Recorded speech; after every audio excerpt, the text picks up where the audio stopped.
সাহারির সময় যদি দুইটি ভুল করেন অবশ্যই আপনার রোজা কিন্তু বাতিল। কেন? সাহারির সময় দুইটি ভুল হচ্ছে, আমাদের মধ্যে কিছু ভাই বোন আছে যে আপনি সাহারির লাস্ট টাইমে আপনি সাহারি খাইতেছেন, সাহারি খাইতে খাইতে খাইতে খাইতে এদিক সেদিক কিন্তু আজান চলতেছে। আপনি মাথায় রাখতে হবে, স্মরণ রাখতে হবে যে আজান যে হচ্ছে অবশ্যই ফজরের ওয়াক্ত হওয়ার পরেই কিন্তু আজান দিচ্ছে। অতএব ফজরের ওয়াক্ত হওয়ার পরে আজান রানিং হচ্ছে আর আপনি সাহারি খাচ্ছেন, অতএব এই মুহূর্তে আপনার রোজা হবে না। এইটা আপনার রোজা পরবর্তী সময়টা আপনার কাজা করে নিতে হবে আর কাফারাও দিতে হবে। এ হলো একটা ভুল।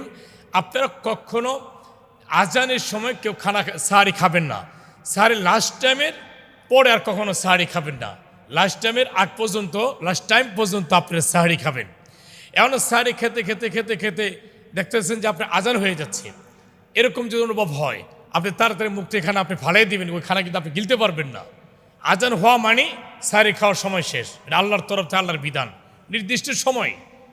অতএব যদি আপনি জেনে শুনে বুঝে যে আজান হচ্ছে আপনি খাইতে বসেন, এই যে আজানের শব্দ আপনি কানে শুনছেন বা সাহারির লাস্ট টাইম অতিক্রম হয়ে গেছে, আপনি খাইতেছেন, এই যে লাস্ট টাইম অতিক্রম হওয়ার পরে যে খানাটা আপনি খাচ্ছেন ওই খানাটা খাওয়ার কারণেই আপনি রোজা বাতিল হয়ে গেছে। এটা এক নাম্বার। দুই নাম্বার হলো, অনেকে ঘুম থেকে উঠছে, ঘুম থেকে ওঠার পরে দেখছেন যে সাহারি খাওয়ার সময় শেষ হয়ে গেছে। ও আপনি মনে করতেছেন যে আমি তো সাহারি খেতেই পারলাম না, তাহলে তারা আমার তো রোজা হবে না, তাহলে আমি আর রোজা রাখলাম না। এই যে এটা মনে করে যে রোজা হবে না, এটা মনে করে আপনি দিনের বেলা আপনি কোনো কিছু খেয়ে ফেললেন বা যে কোনো কিছু আপনি খেয়ে ফেললেন, আপনি মনে করতে আমরা রোজা তো হবেই না যেহেতু আমি সাহারি খাই নাই। এখানেও কিন্তু আপনি একটা ভুল করেছেন। আপনি ঘুম থেকে উঠে সাহারি খাওয়ার সময় শেষ হয়েছে, আপনি জাগ্রত পাইলেন না, তবু আপনি রোজার নিয়ত করতে হবে। নাওয়াইতু আন আসুমা গদাম মিন শাহরি রমাদানিল মুবারাকি ফারদাল্লাকা ইয়া আল্লাহু ফাতাকাব্বাল মিন্নি ইন্নাকা আনতাস সামিউল আলিম। 30টি রোজা রাখা যেরকম ফরজ, 30টি রোজা রাখার 30টি নিয়ত কীরকম ফরজ। তাহলে সেই দিন কিন্তু দুইটা ফরজ ছিল আপনার, একটা হলো রোজা ফরজ ছিল আর নিয়ত ফরজ ছিল। এখন সাহারি হচ্ছে বরকতের জন্য। নবীজি বলছেন হাদিসে কারিমা, আন আবি হুরায়রা রাদিয়াল্লাহু তাআলা قال قال رسول الله صلى الله عليه وسلم إن الله وملائكته يصلون على المتسحرين।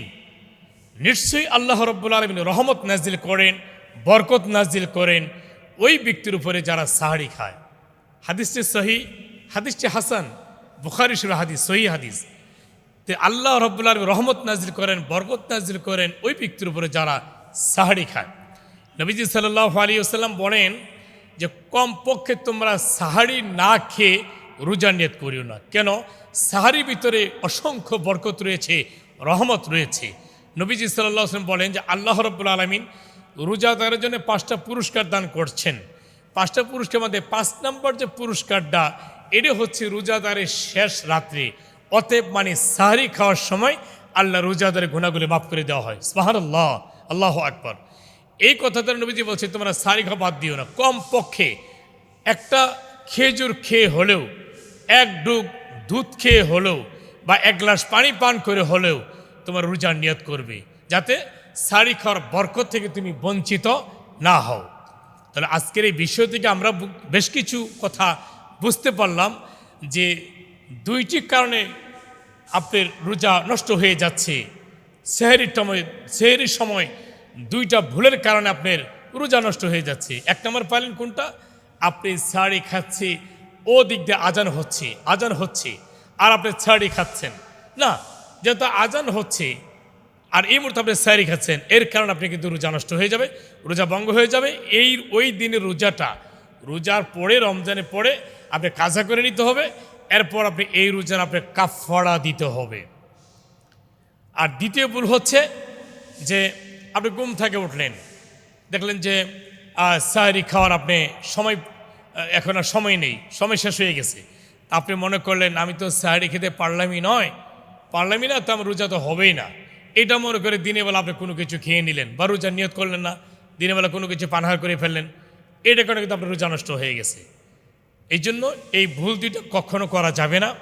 আসুন বন্ধুরা, আমরা যে বিষয়টা চমৎকারভাবে কিন্তু আমরা জানতে পারলাম যে আমরা এই সেহরির সময় অবশ্যই কিছু না কিছু খেয়ে রোজা রাখবো।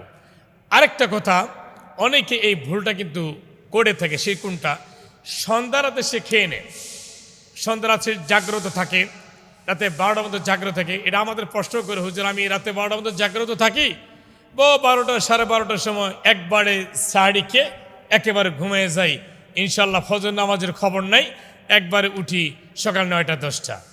এই যে প্রত্যেক দিন এই অভ্যাসটা যদি কারোর মধ্যে থাকে, ও 30টা কেন সারা জীবন যদি তিনি এই রাত্রে 12টার সময় 12:30টার সময় একবারে সাহারি খেয়ে ঘুমিয়ে যাওয়াটা, এটা সাহারির বরকত পাবে না।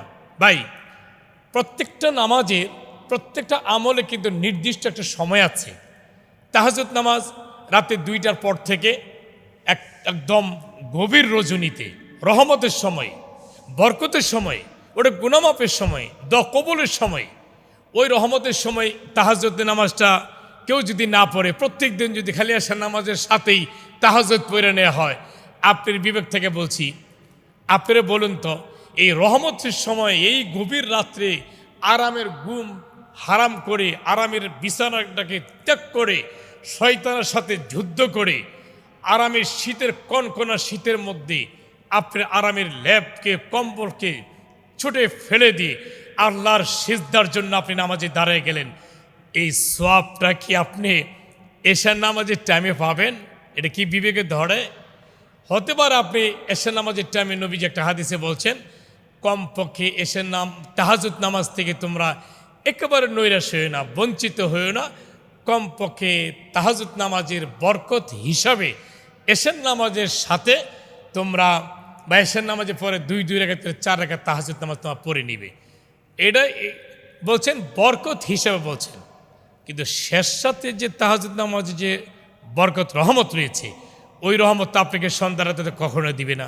তা আপনি নবীজির সাহারির লাস্ট টাইম নির্ধারণ করেছেন, সেহরির নির্দিষ্ট টাইম নির্ধারণ করেছেন, আর নির্দিষ্ট টাইমের মধ্যে আপনি সাহারি না খেয়ে ওই এশার নামাজের সময় যে আপনি তাহাজ্জুদ পড়েন, ওই আপনি রাতে 12টা 12:30টার সময় আপনি সাহারি খেয়ে একবারও শুয়ে ঘুমিয়ে যান, সকাল 10টায় ঘুমোতে উঠেন, এটা আপনি 30 রোজার মধ্যে এই অভ্যাসটা যদি থাকে, এই অভ্যাসটার কারণে আপনার এটা গুনাহ হবে। আপনার সাহারির বরকত তো পাবেন না, সাহারির কোনো সওয়াব পাবেন না, আবার সাহারির টাইমে যে রোজাদারের গুনাহ মাফ হয়, এর থেকেও আপনি তো বঞ্চিত রয়ে গেলেন। আসুন না বন্ধুরা, আজকে যে বিষয়টা আমরা জানলাম, এই বিষয়টির উপরে আল্লাহ রাব্বুল আলামিন আমাদের সকলকে সঠিকভাবে জেনে বুঝে শুনে আমল করার তৌফিক এনায়েত করুন, আমিন। আসসালামু আলাইকুম ওয়া রাহমাতুল্লাহি ওয়া বারাকাতুহু।